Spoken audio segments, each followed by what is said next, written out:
You guys a little hack on how to save paper. You know, a lot of times you'll be printing something, you have this much paper left over, you cut it off with a razor blade. You don't want to throw this stuff away, it's expensive.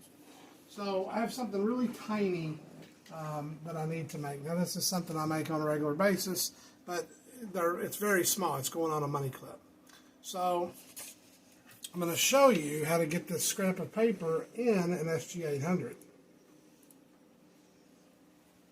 I'll go to my VPM, set up my print. I know that thing is pretty small. It's going on metal, layout. I'll let VPM perform it. I want to go size. Oh, you know what? 8.5 by 11.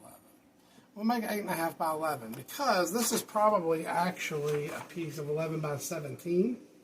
And you'll see in a second why I'm going to do it the way I'm going to do it. Jobs, I don't want to waste anything, so I'm going to just go ahead and put, let's put 12, 13, 14, 15. Let's go ahead and put 15. And on our spacing, cut that back a little. That should be fine. All right, so what I'm going to do, this is set to auto tray select.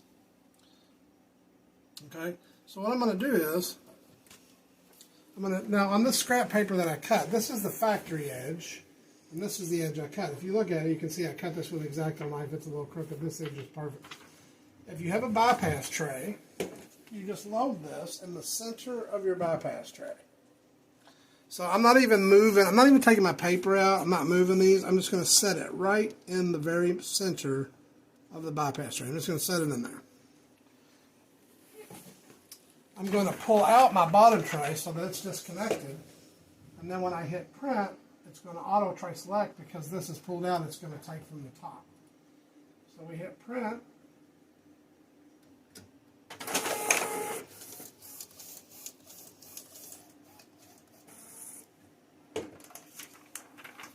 And that's how we take this little scrap, and you can use them in a bypass tray. You can probably use them in this bottom tray too. I don't because I have the bypass, and it just makes it really easy to stick a scrap up in the bypass tray. But if you have a bypass tray and a Sawgrass printer, see how simple it is, no problem.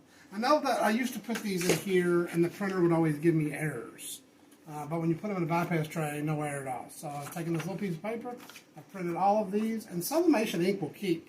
I only need one of these today, so I'll put this on a shelf, and the next time I need to make one of these, I've got this whole piece. I don't have to print anything. Alright, so we're going to be making a money clip that I get from Sublimation 101. This is an item we stock in our store.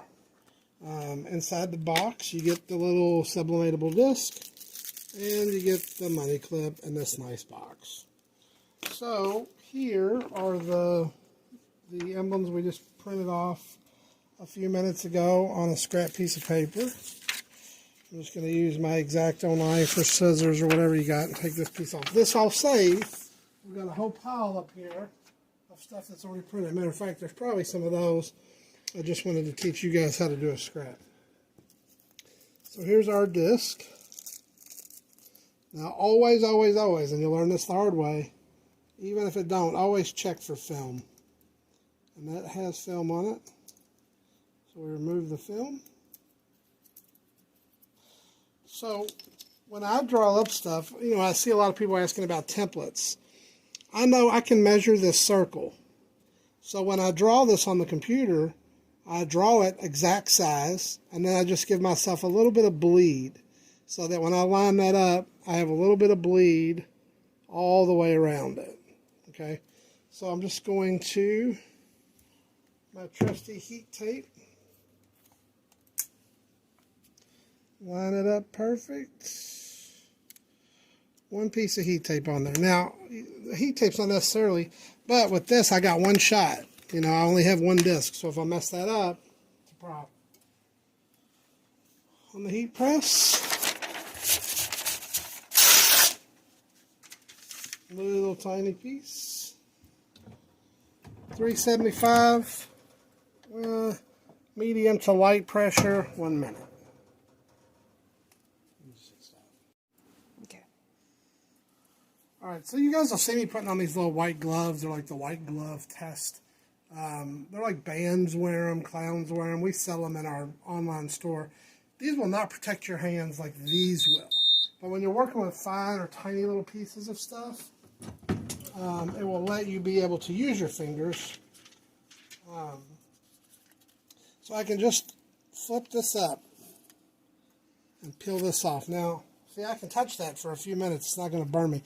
Another trick is if you guys have a slate, a piece of slate, and you have a tiny piece of hot metal, if you lay that piece of metal on that slate for just a few seconds, that slate will almost immediately suck the heat out of that and make it easy to work with. Now, these money clips come with this very nice little adhesive, 3M adhesive or whatever kind of adhesive on there. And I'll tell you the problem with that. The reason I don't like it is if you stick this and you're the least little bit crooked, you are stuck. I mean stuck. Don't ask me how I know. What I do is take some E6000, or you can take some gel super glue, whatever type of glue you use, and you will be using glue in your shop. And just put a big fat, maybe, just put a single drop like that right in the center. And what that's going to do is give you like a little axle. Okay? So now when I lay the disc on there, it won't touch the adhesive. It gives me time to move it around and make sure it's straight. I give it a little press and a little squeeze. Bada boom, bada bang. There it is. We're perfect. So I'll set this in the holder and let it dry, and that money clip is ready to go.